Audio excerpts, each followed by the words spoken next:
I know like $50 each. They were pretty expensive. I know Josh. Where do they have them? It's like the VFW State Convention is here in Parker on that weekend. Convention? Yeah, I'm pretty sure. On October 3rd, Yeah, for the VFW? yeah. All right, we're live. Huge. Huge. Yeah, and all their big wigs are coming and stuff, so they'll probably stay in town, because that's Friday night. Yeah, soiree. yeah.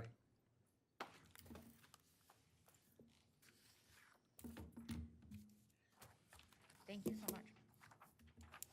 I'm gonna miss Maria, though. I loved seeing her get in the Hall of Fame.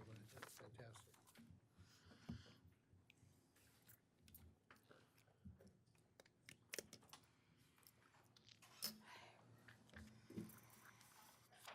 The clock's slow by a few minutes. Clock is slow. I don't know why. Thank you. All right, at 6 o'clock, we'll call this regular meeting of the Town of Parker Common Council to order. Please silence your devices. Roll call of council. Mayor Hartless. Here. Vice Mayor Waddell, absent. Councilmember Shantz. Here. Councilmember Daniels. Present. Councilmember De Leon, absent. Councilmember Grinwald. Here. Councilmember Jenk. Present. Okay, please join me for the pledge and then remain standing for the invocation by Pastor Louis. I pledge allegiance to the flag of the United States of America and to the republic for which it stands, one nation, under God, indivisible, with liberty and justice for all. Heavenly Father, we thank you for this time when we can come together with our leaders to talk about our future and the future, Lord, that we know you want us to build here in the Parker area. So I pray you will bless our leaders, help us all to work together to accomplish what we can't do separately, and may it all be a blessing to everyone who comes here. We ask in Jesus' name, amen. Thanks, Louis.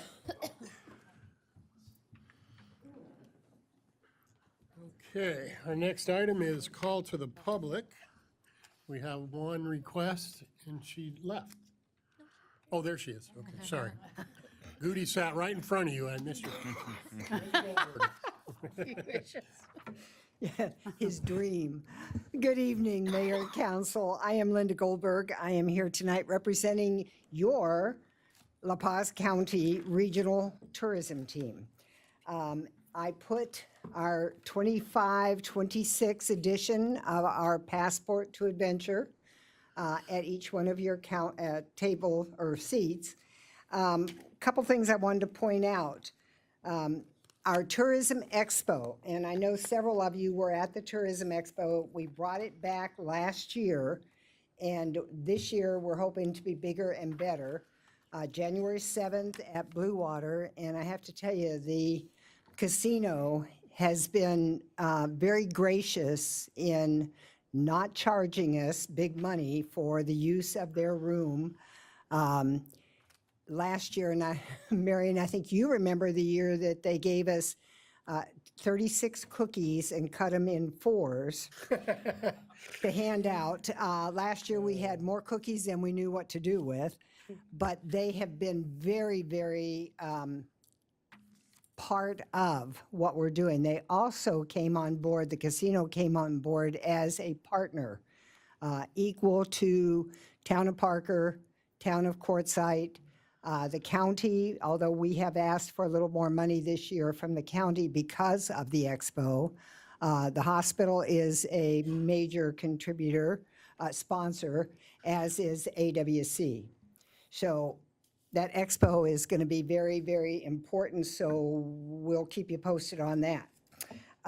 Your Parker page, and Ms. Nora, thank you so much for your input and help in getting the information that we needed. If you notice, this year we have a separate page devoted strictly to your parks in Parker. And Nora, on a Sunday, I believe I called you, didn't I? On a Sunday, we were over here taking pictures and getting information, and bless her heart, she jumped right in the car and helped us out.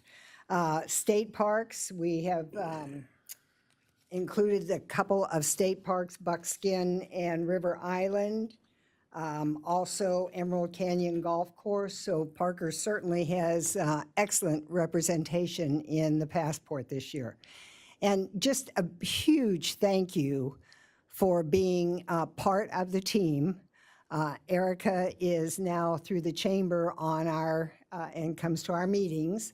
And Marion has been totally supportive of it. And Nora is a gem. Thank you, Nora, for when you come to the meetings. The other thing that I want to just mention, back in 2019, 2020, and 2021, your regional tourism team tried to put together a marketing program, including the city of Yuma, Lake Havasu, and then, of course, La Paz County. We had a number of meetings. Nora, I think you came to one of the meetings, came up with Arizona's West Coast. We have a Facebook page. We promoted events that were going on in Yuma through other chambers in La Paz County. Then they kind of decided to pull away. Town of Yuma, city of Yuma. Of course, we just kept right on going.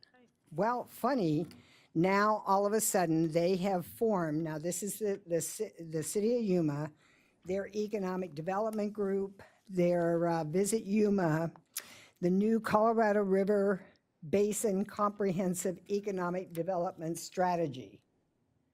Say that 3 times, groups. Sadly, we are kind of late coming to the table. They've been having meetings, put together a number of different plans, and sadly, the town of Parker was never included, the town of Quartzsite was never included, and the county basically was not included.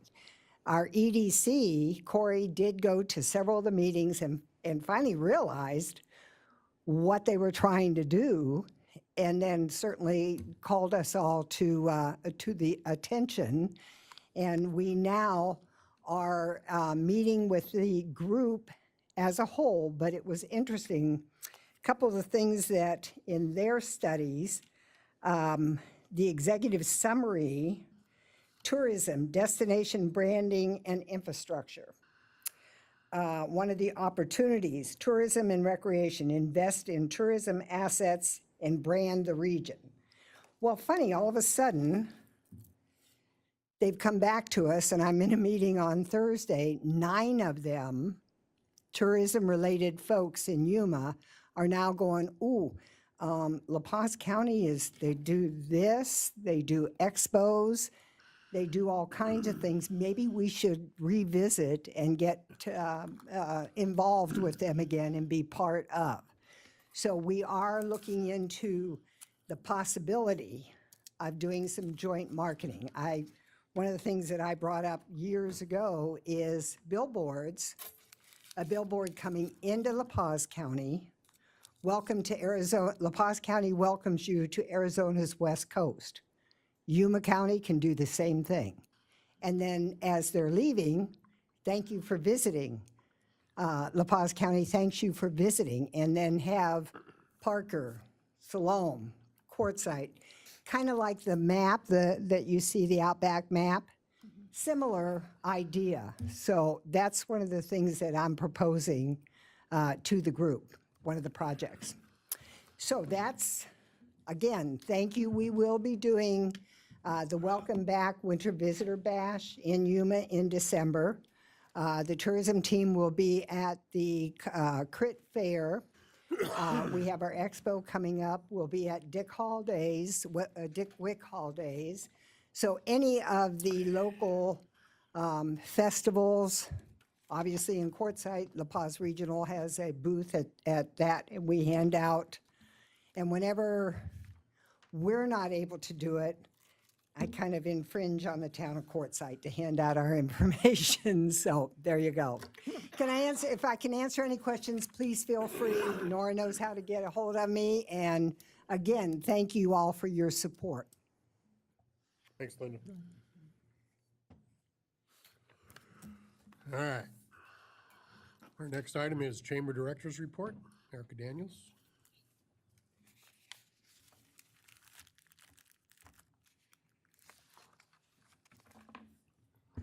Good evening, Mayor and Council. The Chamber has been very busy lately with our annual gala. We are extremely excited. It's been months of planning and we are just days away. It'll take place this weekend, September 6th, at the Blue Water Resort and Casino. Doors open at 6:30. We have over 12 awards that we'll be giving out that evening, and some of you on our board were nominated for those awards, so congratulations on your nominees. Thank you to the town of Parker for always supporting us. If you haven't got your tickets, please stop by the chamber office and get some. We only have about 40 left. Second, I just wanted to proudly announce that we are a grantee of the Arizona Commission of the Arts for a festival. So usually yearly we do different bazaars once every month for about 4 or 5 months. We've learned that the attendance on those, one month there could be 200 people and the next month there could be 2 people. So we very narrowed it down this year. We're having one huge festival, and we wrote for a grant back in April, and we were just awarded last week. Very excited about that. It's our first time writing for that grant, and we were awarded. So again, thank you for your continued support for the Chamber, and we are so excited to continue to promote Parker and La Paz County. Thank you. Okay, our next item is consent agenda. There's 2 items we can take as a whole. If we have a motion.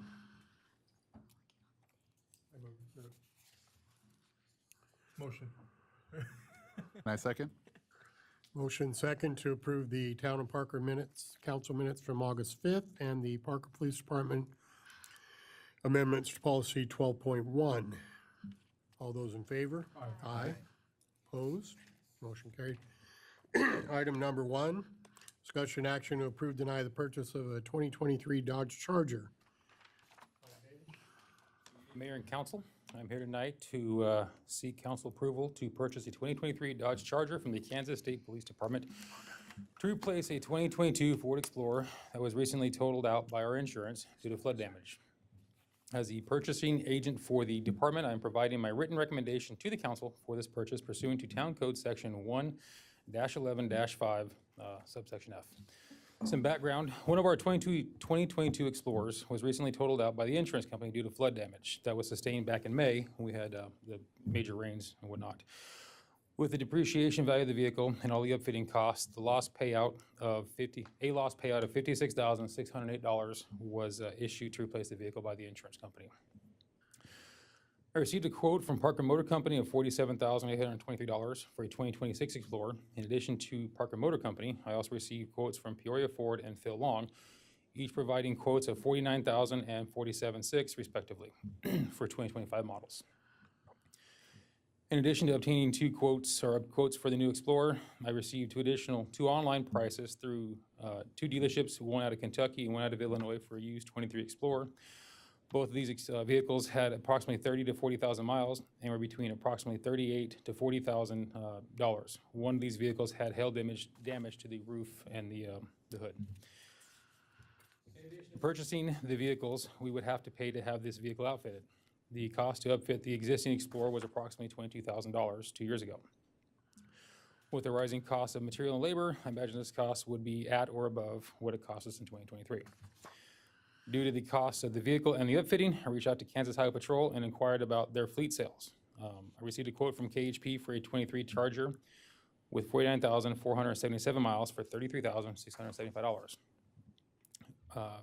The Parker Police Department recently purchased a 2020 Dodge Charger that was being used as our school resource officer's patrol vehicle.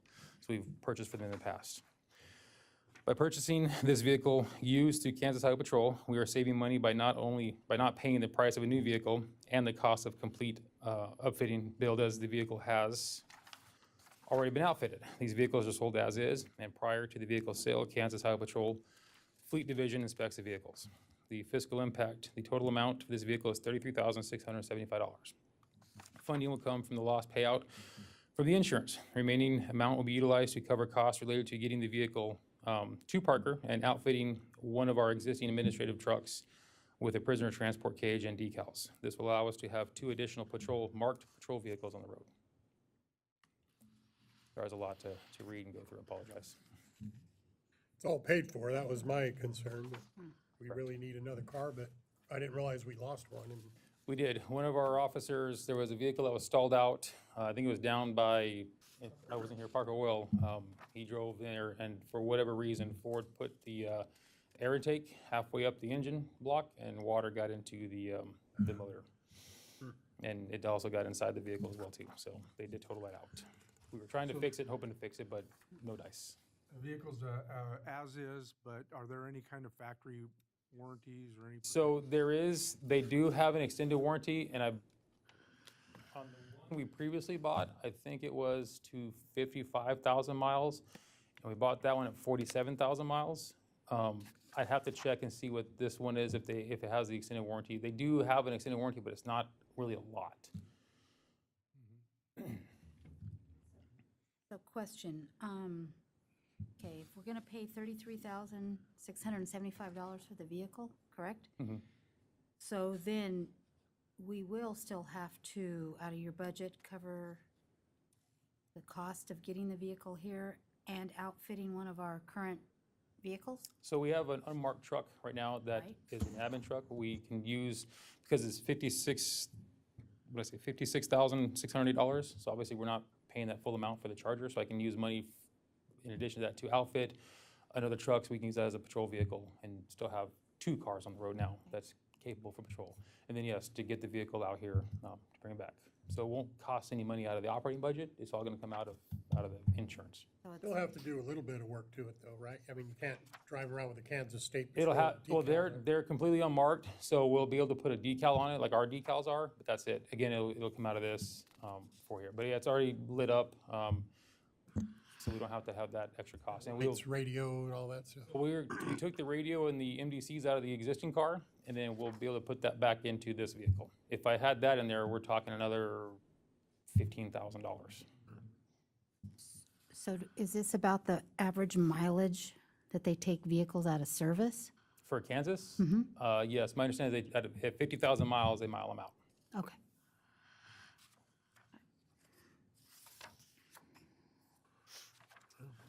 Works for me if it's covered price-wise, so.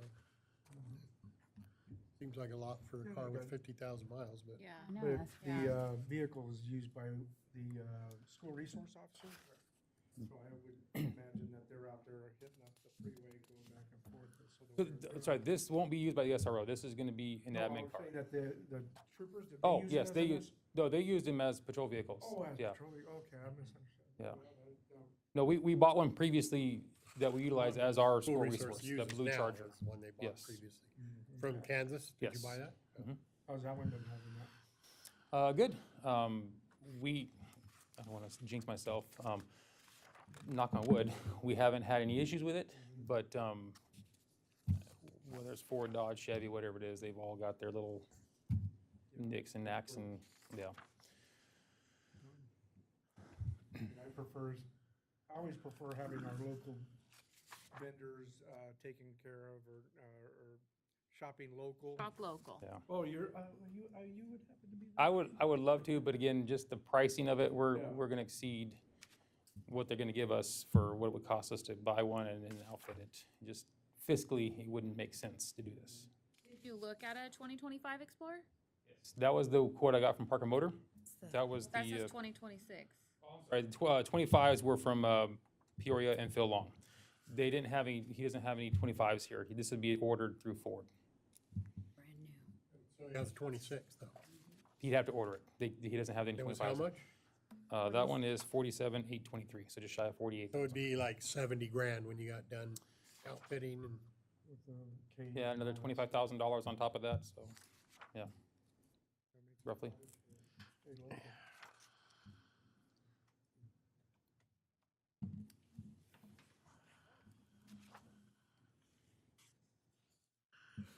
All right.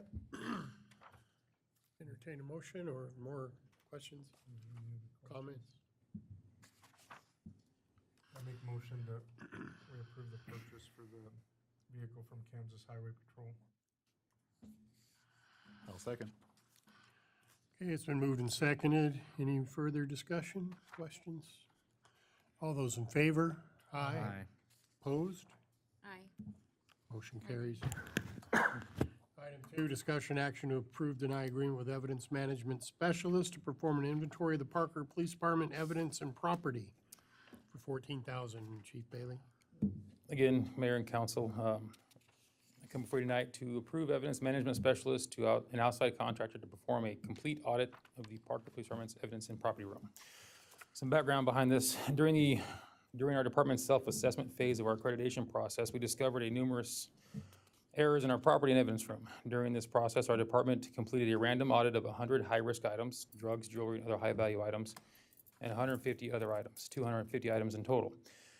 Out of the 250 items audited, 168 had discrepancies that range from being mislabeled, not in their listed location, or not entered into our evidence management system at all. Several items listed were listed as being destroyed or returned to the owner, but were still in our possession.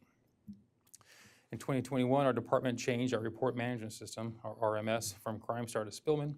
During this migration period, we noticed numerous reports being completely deleted for unknown reasons through CrimeStar and Spillman. 6 of the audit items were linked to several deleted reports. The more severe discrepancies that were found were several items had the wrong report number on the packaging, and one package was completely empty.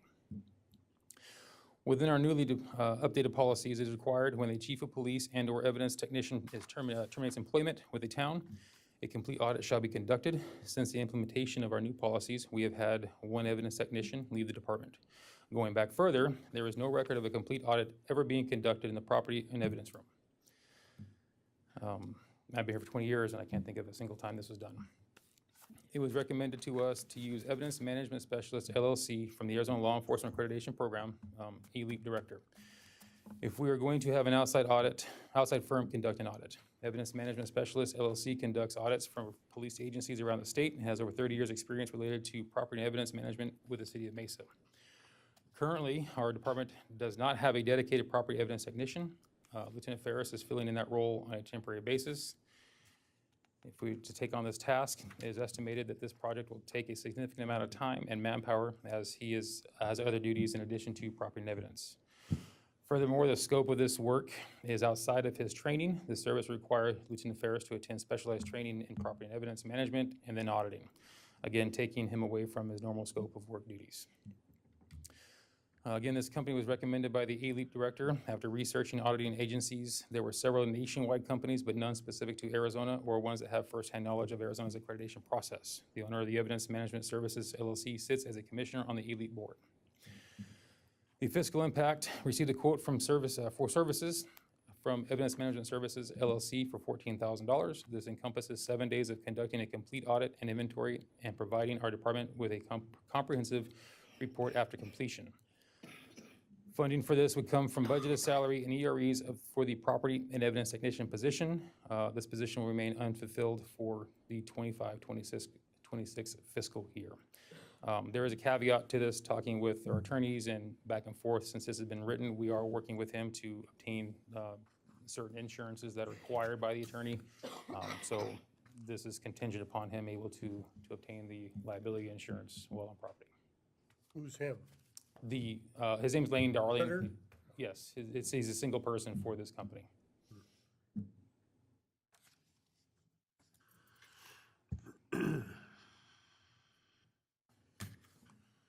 Well, you guys are quiet today. What's the cost of the certification that you were saying that one of the officers would have to get to become certified? So it's more so a matter of the time and the training. We had to find the training and then send him. Usually the last time we sent our evidence technician to training was in Tucson, and it's a week-long class, and that was just a basic property and evidence management record keeping. As far as he'd have to go to that, and then if there's any other auditing specific training, I don't know. I'd have to research that, if it's in the state or out of state, so the travel costs and whatnot. And then again, just the time. Question. So basically, you're saying that for $14,000 in 7 days, this can be completed by someone not tied to our department, so it truly is a neutral audit Correct. that we have not done in decades. I've been here since 2006, and I can't think of a single time this has been done. But then we're paying them through a salary. Savings. So we're not filling that position. So those are already budgeted, the money's already budgeted, so we'll just utilize the funds from that salary to cover the cost of this, And why aren't we filling that position? for this. I feel this is more important than filling that position with a full-time. But And we once the actually have, audit happens, who's gonna be able So- to maintain that? so we have another person in the office right now, she's our accreditation manager, and she has expressed interest in taking over the evidence, and it would kind of fit in line with her role as the accreditation manager, because once we complete our accreditation for the general accreditation, we're gonna start a property and evidence room accreditation process. And so she would have direct hand knowledge with this. With no extra pay? With this right now, no. But the room will be squared away. This would be 100% turnkey, here you go, there's no, I mean, the price isn't that bad. It may sound shocking, but I was telling Nora, we had a audit at the youth center back in like 1999, and it cost $10,000. So, I mean, and it took about a week. They were there. There was 2 of them there for 4 or 5 days. So that It was was for 7 days, 25 years ago. 7 days of work at 8 hours per day. That's about $250 per hour that we're paying this individual. So He's probably a lawyer. just a per dollar rate, just so that you're. I know what you're supposed to do, Oh, I'm like, sorry, I if she didn't were to know what she leave, you're supposed to do another audit. our policy, yes, if she leaves, if she's the evidence technician and she leaves, then yes. And it's just, it's Another a, $14,000 audit? no, then we would be able to, once this is done, it's just general maintenance and upkeep of the property room. We can then do that on our end. This is just to get everything, with the amount of deficiencies that we found with just a spot audit, it's just, there's gonna be more. So then the question begs, you'll have to put there's a reason it's a mess, is because there's no process in place or not a proper set of procedures in place, I would guess. Yeah, so that's the purpose of the next policy, or property and evidence accreditation. And your accreditation manager person would be also in charge of, She would do she's expressed interest in doing the evidence as well. Now, it's not gonna be. somewhere there's got to be some policy and procedure to make sure it There will be, doesn't get yes, crazy. and there is currently Okay. now, but there will be a more robust policy Gotcha. on how to handle this. And then if he comes here and it does take more than 7 days, any day additional is $750. Yes.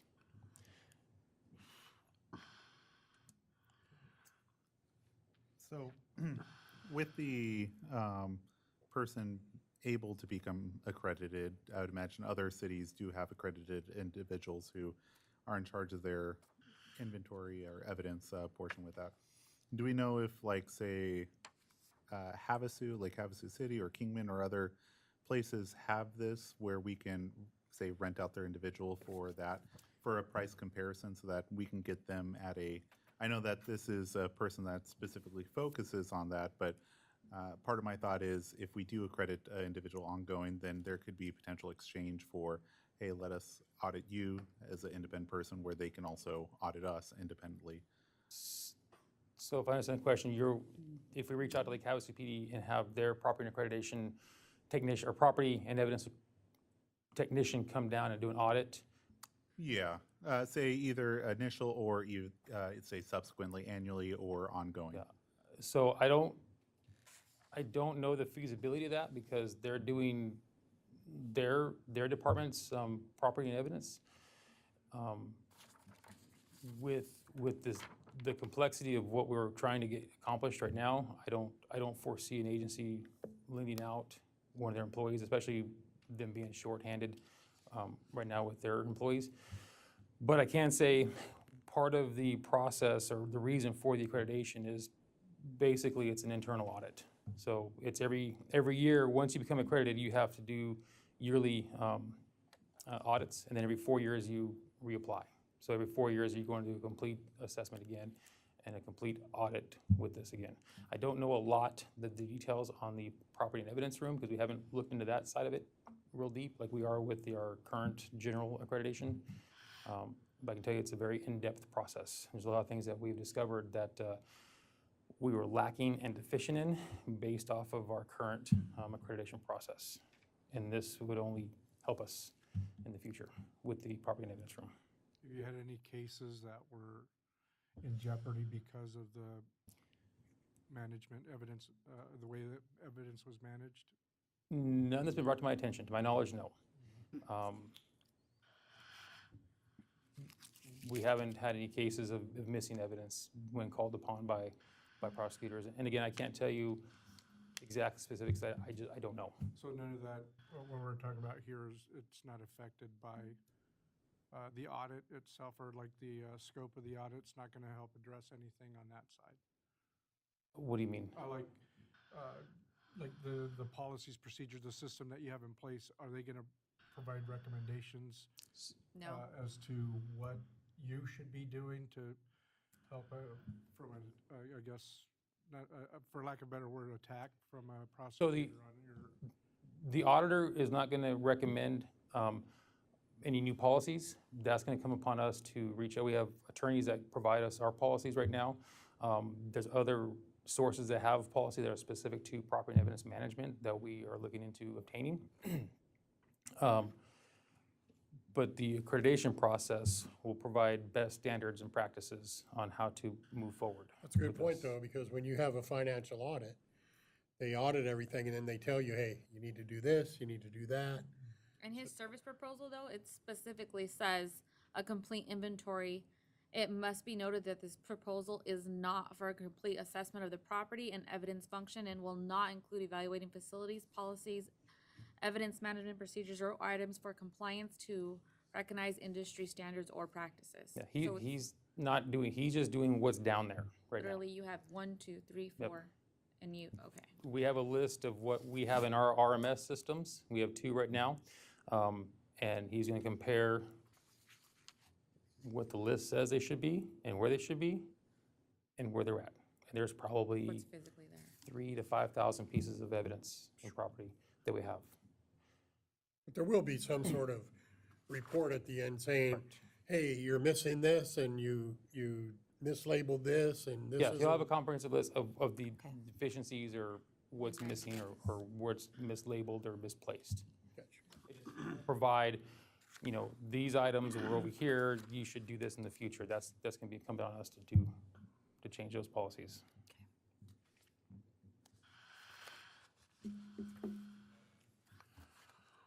What would be, I know that,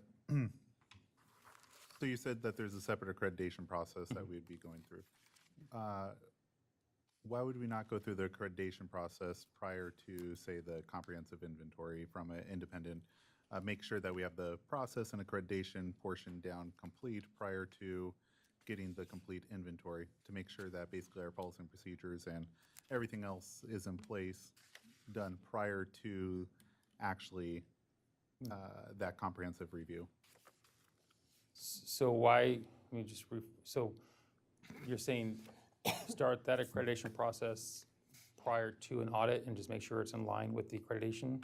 Yeah. Excuse me, just, Because it sounds like that there's, say, deficiencies overall with our policies and procedures, or, you know, the reason why we got to where we are. So it seems like we want to get that squared away first, because there seems like there would be a potential gap between the audit and whenever we do get that, everything finalized with policies and procedures. So then there's still that, you know, say 6-month gap in between where things may have fallen out in between. So then we're not at necessarily square, you know, starting point Yeah. 0 at that point. so there's no requirement to have a complete audit through the accreditation process, other than just with our general is a spot audit, right? So to speak, like 250 items in total.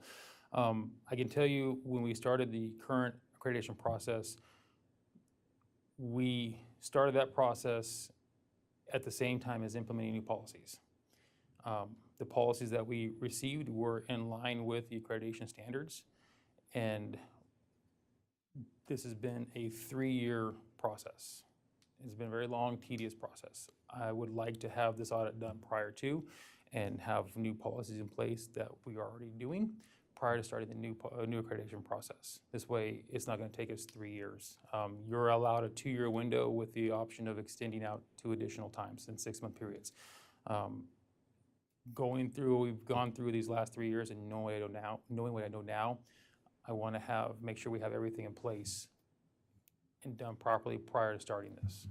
So that's the reason, if we did the audit after starting that accreditation process, it's going to eat up time that we don't really have, that we could be using towards something else for that. If that answers your question, if I understand it correctly. Okay. Maybe, I hope so. Yeah. Okay.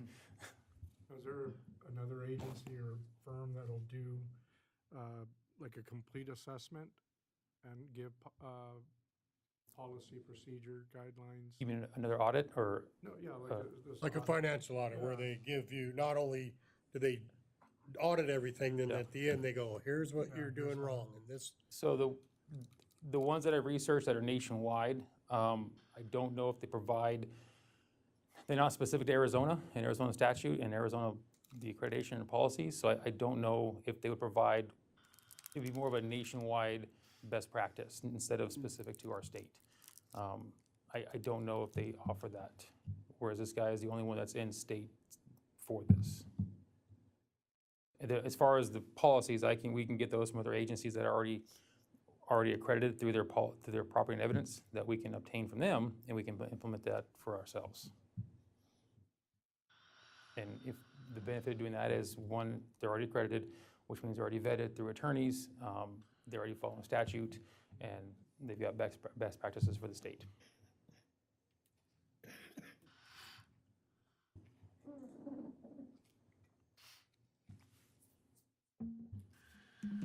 Yeah, I just don't know enough about it, to be honest with you, to make a decision or to Randy, I guess dispute the decision, I guess. I guess my only comment would be, we have 3,000 items in evidence. I'm guesstimating 3,000 to 5,000 items in evidence downstairs. And some of those, we don't know where they say they are, they're not, they're mislabeled. 163 for sure are that way. I don't know if there's, what else is there? It feels like before, I mean, I feel like in a sense, we need to kind of know where we're at. So to go in and do this, then we will know out of the 3,000 to 5,000 items, how many were wrong. And then I think at that point, then policy and we can apply, but at this point, that's a lot of pieces of evidence. It's a lot of, I guess at this point, we really need somebody who's an expert to come in and be able to do it quick. This is what they've done. They know the Arizona statute. I just worry about, I guess at least at one point, they'll be correct, because when they tell you it's wrong, do you have to correct it? Yes. Find it? Yes. And again, let me reiterate, I mean, just drive this Okay. point here too. Going back to 2006, when Mendoza was the chief of police, I'm the third chief since being here, we've had 8 evidence technicians. So I can't tell you Oh my God. where this went wrong or how this happened. I can't pinpoint that. It's just, It's always, somebody's already doing a job in here, we're gonna Pretty assign you much. this also kind of thing. we've had 4 report management systems that evidence is used, starting with handwriting the notes, then it went to PRIMS, and then from PRIMS to CrimeStar, now CrimeStar to Spillman.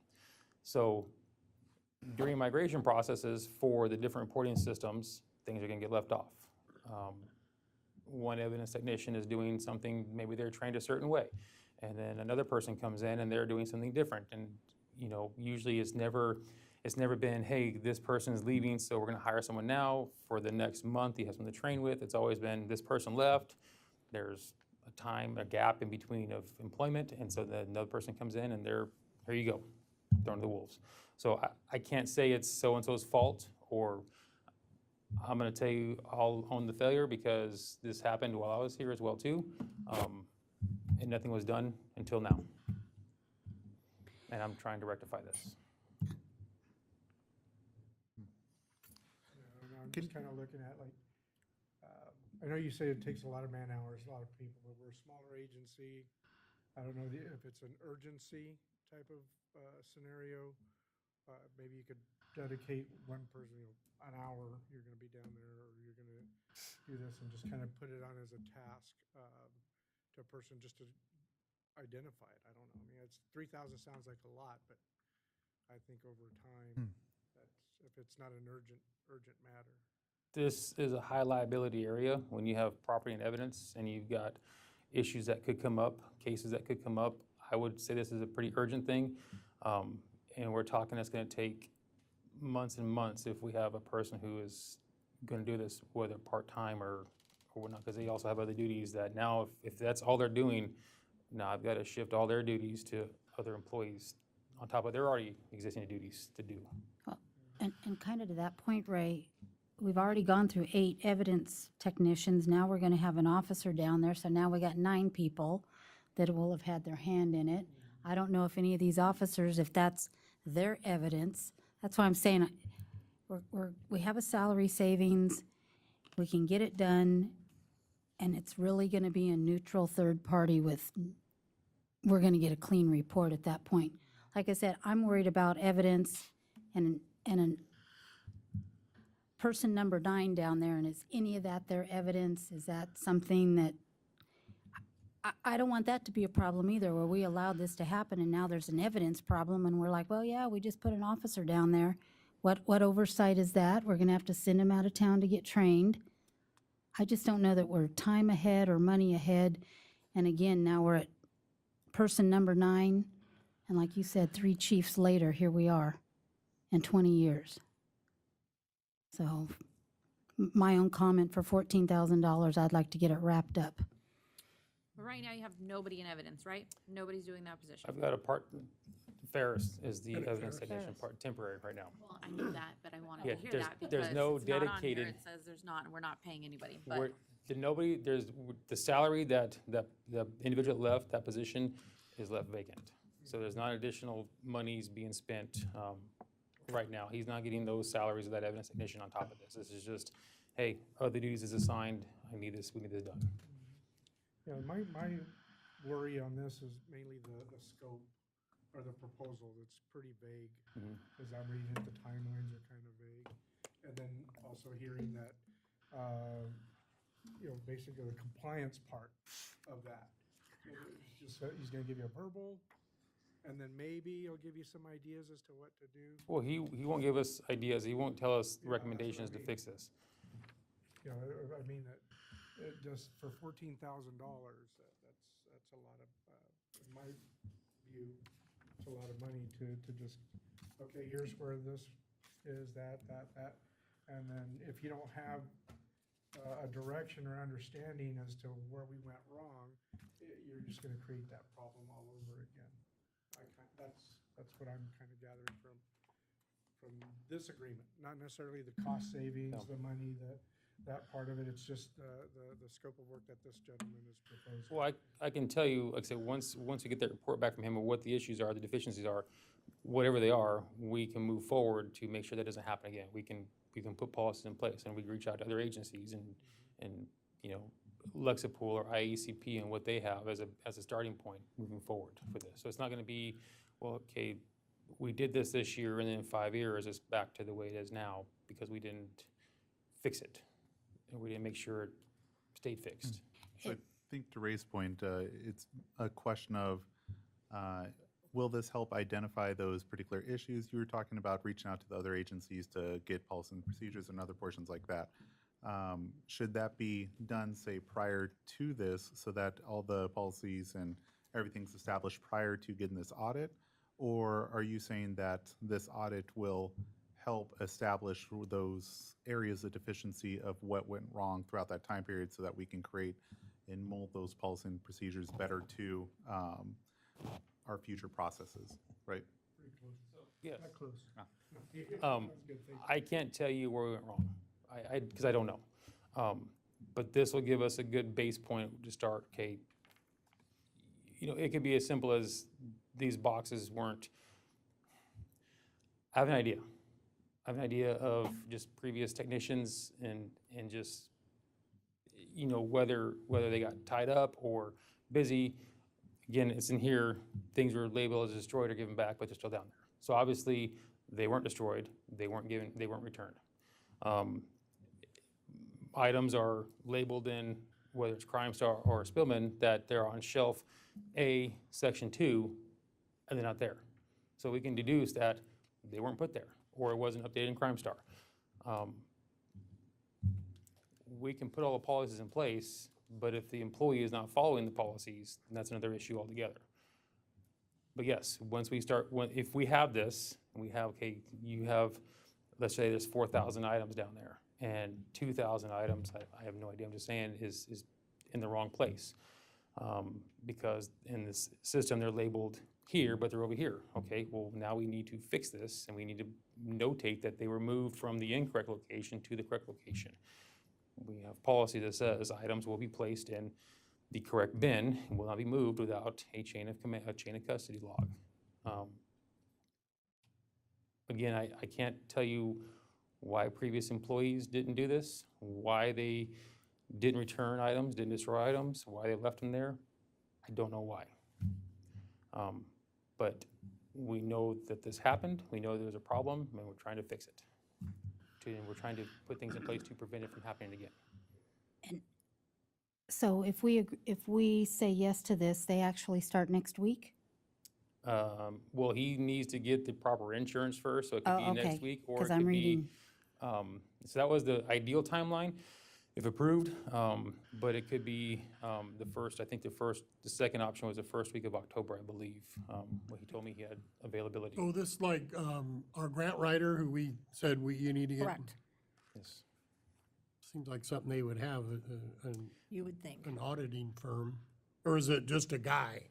This is one person. I don't believe he has any employees. Okay.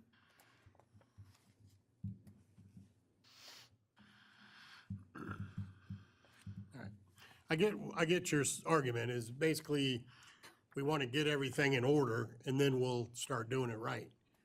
Correct. Where the argument I'm hearing is let's start doing it right before we get it in order, but I guess either way would work. Seems so out of But order. it's a mess. It's The a- bottom line is it's a mess, and if this guy can get it squared away, then we can start doing things properly. Because if you start doing things properly right now, you still have 4,000 things in there that aren't necessarily. Right.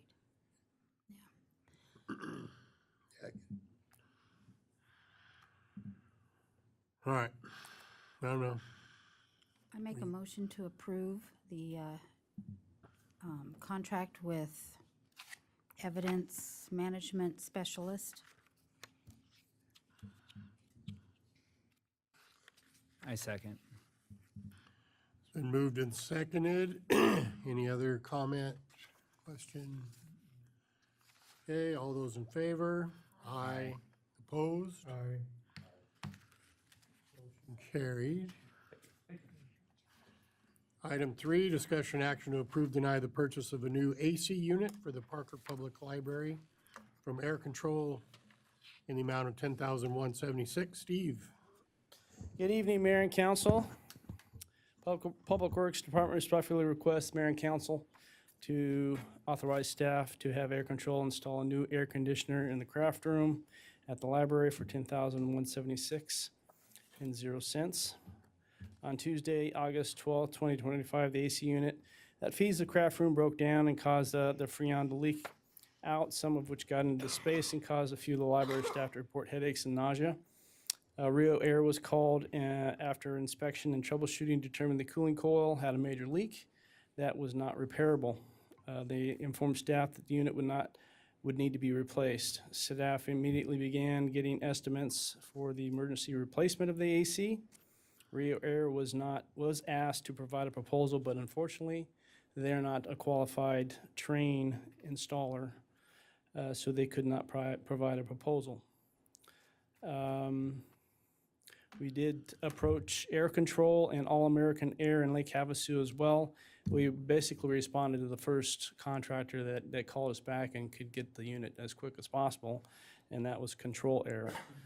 They provided a proposal and indicated they could get the replacement installed on Thursday, August 14th. Staff informed the town manager, and the unit needed to be replaced, and she gave the emergency approval to do so immediately. The funding for this project will come from the approved FY 25-26 capital budget, where 10,000 was budgeted and approved for the library building if an emergency arises. It's already there. Yes, sir, it's been installed and it's working. Motion to approve.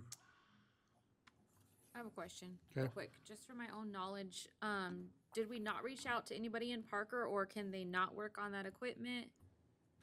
Yeah, we reached out to Rio Air Conditioning in Parker. They're actually ones doing most of our service and repairs, but they're not a qualified installer for train units. No, but And- then we reached out to the All-American Air in like Havasu, but there's more than just Rio Air in Parker, right? There's Scott's AC, and I don't do work with Scott's AC. They're not a reputable contractor for AC repair, and those are the only two contractors in town. Chuck's Air Conditioning, he might do something on the side for you, but he's Does more ductwork retired. Stuff. I know. And then Charlie, his business is no longer in operation. Charlie's the one that originally installed that, I feel like. Is that? That unit on yeah. that? No, No. that unit is pretty old. That was like one of the first units that I installed, I think, when I got here, 2013. So Steve's AC, huh? On that one. And that would have been Chuck who installed that one at that time. I don't know anything about air conditioning, so is there a reason we only use Train? It's a commercial, it's the best rated Okay. commercial units. So we've had a hodgepodge of all of the knockoff brands and the lower end brands of air conditioners at all of the town buildings. And this is one of the reasons why Tim Edwards hired me in the first place, to begin to, do the repairs on these facilities, these buildings. Trane is if not the most reputable commercial air conditioning company in the country. Good to know. Is it just one unit for the whole building, or is there multiple? Oh, no, there's 6. 5 or 6 over there. This Trane air conditioner is actually cheaper than the Trane air conditioner that I got from Air Control in my house a couple years ago, so sounds like a pretty good deal to me. Rio, I know you said not an installer of Train, but could they do, what is that, American Standard, which is the similar thing as Train? They do, it's not the same. So when you say train, you say train. Yeah. American Standard is not train. So they're qualified for American Standard, I believe. I did let them know that it would be nice if they were qualified, because all of my units, at the majority of them now, are all train units. We haven't had any issues in the past, obviously, when it was Charlie and Chuck doing the work. They were qualified to sell and to install. So I'm not sure what the qualification process is, but I mean, I'm not going to change now when I've changed everything from hodgepodge miscellaneous AC units and had half a dozen different brands, and then go back to something that I'm not comfortable with running. What is your understanding of the difference between Train and American Standard? The main difference, I would have to do some research on it, but I've done this for a number of years, and I've come to find that the train units are the most reliable units that I've installed. I've installed American Standard as well, not me personally installed, had contractors install. I'll be clear on that. Yeah, I don't have any American Standard. I would consider a close second.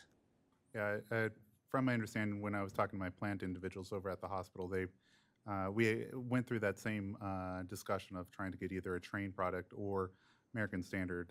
With my, at least, recommendation from my plant individuals, they were saying that Train does manufacture American Standard, where they are the same product, same qualification. So we actually just went through Rio because of that similar discussion. And I know on the Train, the gold standard of those, you're buying brand name compared to generic in a sense between the two. And typically Train does run up quite a bit higher than, all of the other ones, but they do have that history of reliability and all those other portions. Yes.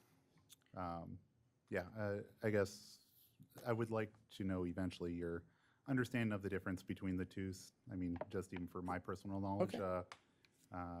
Because I have gone with American Standard over Train hearing that they were basically the same product that we're buying from that. And then we're also able to go with Rio compared to some of the outside installers. So I'd like to, just have that better understand from your perspective. Okay, absolutely. Another point, so I do like that you reached out to 3 different companies. Usually, I know other companies are usually pretty fast at going quotes. I know that this was an emergency, trying to get fast as possible. I mean, in the future, I would like to hear the other quotes and other portions with that, because usually they get back to you. Whenever I ask for quotes, I always get back quotes for air-conditioned units within less than 24 hours. They're usually very, very In this fast. case, yeah, we didn't get a call back from any other contractor Okay. immediately. And so that's why we went with Control Air. Had All American called us back immediately and given us a proposal, we're waiting that day, like a 24-hour period, to see how quickly we could get both the proposal back and an estimate of how quickly they could have it installed. And when they told us, well, we can have it installed this week, Thursday, one day later, it was like, well, it's a no-brainer. So that's why we went with them. No, makes sense. What evidence do you have that Scott's Air is not a reputable company? From those certain folks. Mayor, council, I'd probably maybe steer away from that conversation. Well, you did bring it up. Sorry, maybe if you could just talk with him offline. You did mention it. I would like to Sure, be there I for don't that want, conversation.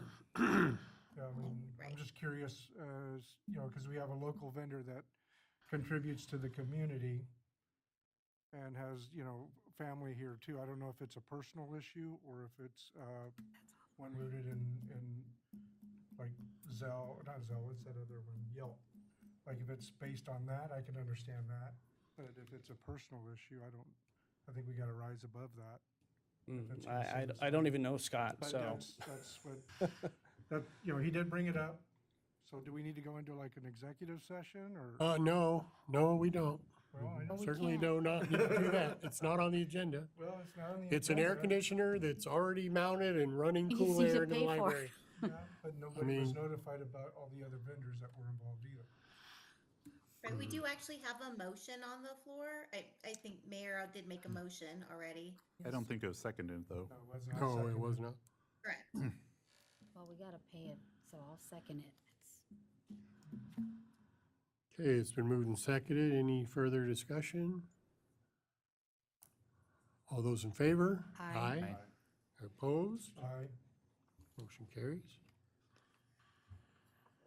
Item 4, discussion and action to approve, deny the agreement with Arizona, California Drilling and Pump for Well 6 Rehabilitation Project. With revised estimate, Steve? Mayor and Council, Public Works Department respectfully requests Mayor and Council to authorize staff, to hire AZCA Drilling and Pump Incorporated to perform a rehabilitation of Well 6 for $54,635.27. This item was approved by council on November 5th, 2024, but due to the freeze in January of this year, it was postponed. The memo is included with your package. The reason why this item is coming back to you again is there was a price increase from $46,042.35 to $54,635.27. This item is the highest priority for the water department, and it was included once again in the adopted FY 25-26 capital improvement projects budget. The funds to pay for this will come from that FY 25-26 capital budget, water department budget, where staff budgeted $60,000 for the well inspection and rehab.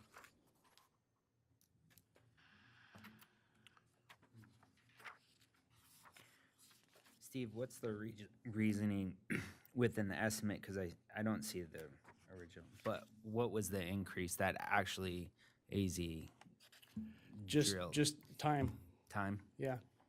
So this project is essentially, the well was drilled in 1956. We don't have any records of any maintenance or anything done to it from 1987 to 1956.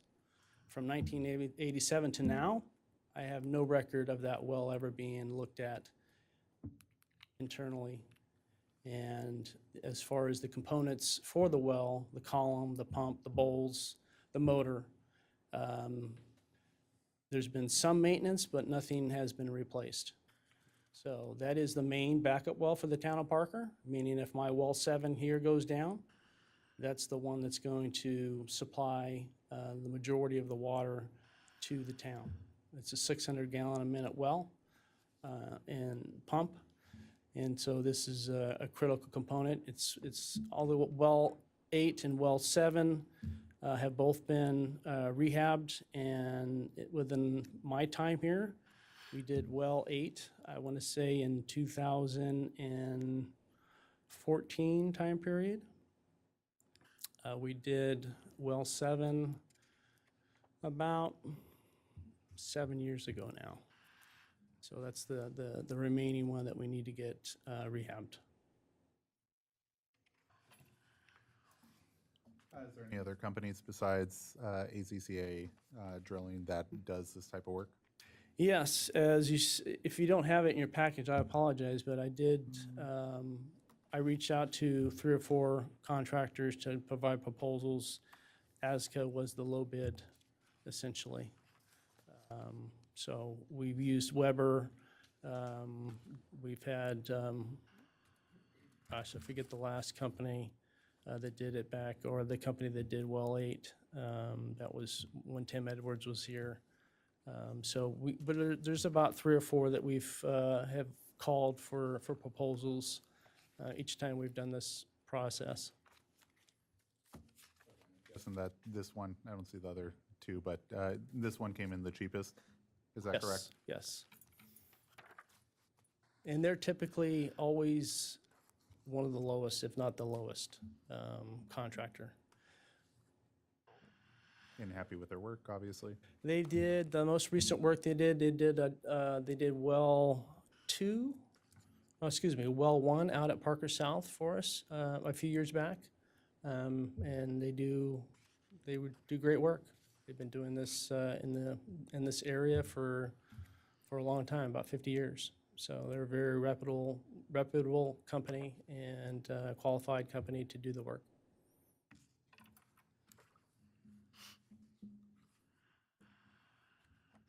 If there's no other questions for him, I'd like to make a motion to approve.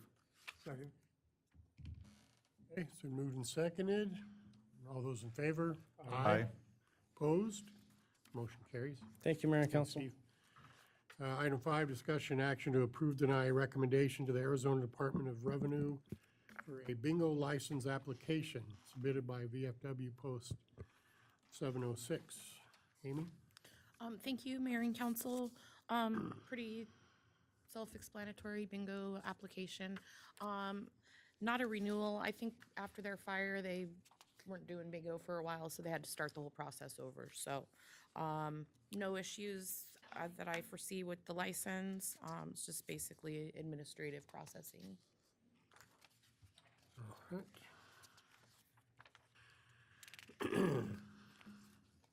I make a motion to approve. The only thing that I would like to change is it's post 7061. I don't know if that matters, Oh. but just in case it does. Oh, you're right. Second. It's been moved and seconded to approve the recommendation for the bingo license for 7061. All those in favor? Aye. Opposed? Item 6, discussion action to approve, deny the submission of the settlement participant form for the opioid settlement as noted here. Nora? So this is just another one. We had one, I think, a couple of months ago. And at that time, we said there would be another one coming shortly, and here we have it for the manufacturing opioid settlement terms and instructions for submission and division of settlement combination. We get these, and then we typically and Christina can explain this a little better, reach out to the county to administrate. Yeah, mayor and council, so this is just, I guess, another, you've probably seen about 5 of these in the past couple years. So the last one we did was Purdue, and that was more of a bankruptcy settlement, so that one was actually kind of different from the norm. This one is much more similar to what you've already seen in the past, so the Walgreens, the Kroger. So essentially it is that you are going to be releasing all claims against them for any type of opioid issues. And in exchange, they're obviously giving settlement monies to all the states. We have already an existing agreement with the state, the One Arizona Opioid Settlement. And so that dictates sort of how the money flows. So once the essentially the participation deadline passes here in October, then the actual settlement is then approved. And then that's when all the money is essentially sort of divvied up amongst all those who are actually going to be participating. And then from there it goes to the state, they have their share, and then the counties have their share. Now, technically, Parker could pull down its own separately, but usually I would say most of the cities and towns just allow the counties to manage it. One, because there's not a lot of money if you just do it sort of individually by city or town. And then 2, the reporting requirements are a lot. They're kind of burdensome. And so it's actually nice to have the county do that rather than you have to do that yourself. And so we don't have the exact amount of what this will actually look like for Parker and for the region, but it's helpful for all of the cities and towns to actually be involved because it allows the state to draw down as much money as possible from the settlement. The only other difference in this one is that some of the manufacturers, 3 of them, because there's 8 in this particular set, are actually also offering a settlement product. And so, sort of in lieu of some monies, they're actually providing some products that could help with opioid remediation. Since this is new and I haven't seen this in the previous settlement agreements, I'm not entirely sure how it's going to work out. Again, it's probably going to be more dictated by the state. So that's really the only difference in this agreement. I think last time we did this, it was around $1,000 or something. And again, the paperwork wasn't worth it. So the county took it, used it at their, I think their community health program, workers program or something to that effect. So, We have a reentry program. We have, lots of things. Narcan. all right. Motion to approve? Second. It's been moved and seconded to approve the settlement participant form. This whole product thing is intriguing to me, though. Like, what are they talking about? Antabuse or Narcan, or, I mean, what? That'd probably be my guess, is probably like Narcan, given it's free to the states so that the states can distribute it at the various programs. It says that in there. That'll say it? All right. Thank you. Did we have a motion? And a second? Yes. Okay, all those in favor? Aye. Aye. Opposed? Motion carried. All right, council member liaison reports. Anybody have anything? I think a lot of the groups have been dark over the summer. I know the library and the senior center groups have been, so there's nothing for some of us to report.